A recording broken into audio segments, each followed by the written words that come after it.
पूरी खबर पर ज्यादा जानकारी के लिए हमारे साथ छत्तीसगढ़ स्टेट हेड सचिन श्रीवास्तव जुड़ गए हैं। हम उनसे जानेंगे क्या है पूरा मामला और आखिर जब हम बात करते हैं तो रेलों के मेंटेनेंस के लिए और कोहरे से बचने के लिए तमाम नए सिस्टम, आधुनिक सिस्टम लगाए जाते हैं, करोड़ों रुपए उसमें खर्च होते हैं, बावजूद इसके ट्रेनें रद्द होती रहती हैं और इसकी परेशानी का सामना आम जनता को करना पड़ता है। क्या वजह है?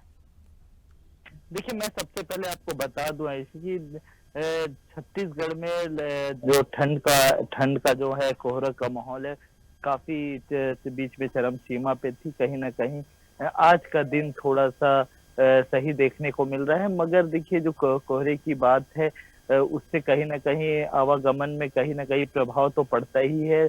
चाहे ट्रेन हो, चाहे कोई भी वाहन हो। मगर देखिए, अभी जो सबसे बड़ा कारण जो लेट का बताया जा रहा है और जो सबसे रेलवे ने जो नोटिफिकेशन दी है, उसके अनुसार अगर मैं बात करूं तो 21 तारीख या 22 तारीख से ही रेलवे ने इसको अलर्ट में जारी कर दिया था। और रेलवे में अलर्ट जारी करने के बाद साफ तौर से रेलवे ने इस तरह बताया था कि बिलासपुर के आगे से तीसरी लाइन का काम चालू हो गया है, जो कि काफी लंबे समय से पेंडिंग पड़ा हुआ था। उसके बाद उस काम को पूरा करने के लिए रेलवे ने एक निश्चित समय लिया, क्योंकि इस समय लगातार अलग अलग कोई त्योहार भी नहीं था और कोई बड़े इवेंट भी नहीं थे, जिसके कारण कि ये तीसरी लाइन कंप्लीट की जा सके। तो इसके कारण पूरी जितनी भी ट्रेन है उनको रद्द की गई है। मगर मैं आपको ये भी बता दूं कि यात्रियों को दिक्कत ना हो, उसके लिए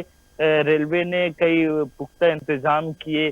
जैसे अल्टरनेट जो रात की ट्रेनें हैं, जैसे सारनाथ और कई इत्यादि जो ट्रेनें हैं, उनको चालू रखा है। उसका कारण सिर्फ ये है कि रात को मेंटेनेंस का काम या फिर जो तीसरी लाइन का काम है वो नहीं चल रहा है। बिल्कुल, अगर हम बात करें सचिन तो जिस तरीके से इंटरलॉकिंग की अभी आपने जिक्र किया है, तीसरी लाइन बन रही है, उसको लेकर क्या कुछ अपडेट है और कब तक ट्रेनें दोबारा सुचारू रूप से चल सकती हैं? मैं आपको बता दूं कि देखिए, हाँ, मैं आपको बता दूं कि लगातार जो ट्रेनें चल रही हैं और ट्रेनों की जो आवागमन है, इसको जी। रेलवे ने सबका 22 तारीख से रोका हुआ था। और यात्रियों को समस्या न हो, इसके लिए बीच बीच में लगातार ट्रेनें चल रही थी। और मैं आपको बता दूं कि जो रात की ट्रेनें वो लगातार है, मगर 1 से 2 तारीख को कंटिन्यू इन चीजों पर सारी चीजें चालू हो जाएंगी, ट्रेनें आने जाने लगेंगी।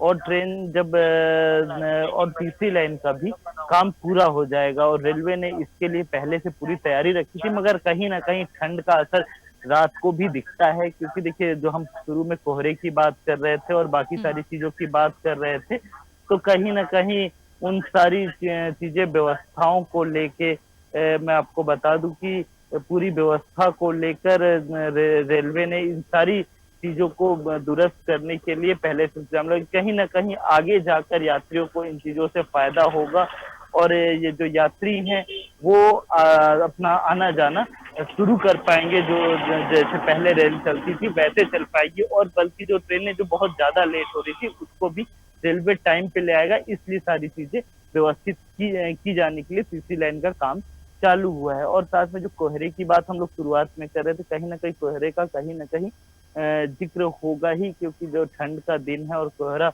लगातार बढ़ रहा है, तो ट्रेनों को भी आवागमन में इन चीजों की समस्या हो रही है। जी। बिल्कुल, तो यहाँ पर इस पूरी जानकारी के लिए जुड़ने के लिए धन्यवाद। हमारे साथ सचिन श्रीवास्तव जुड़े हुए थे, जिन्होंने हमें बताया कि किस तरह से ट्रेनों के रद्द होने का जो सिलसिला है वो लगातार जारी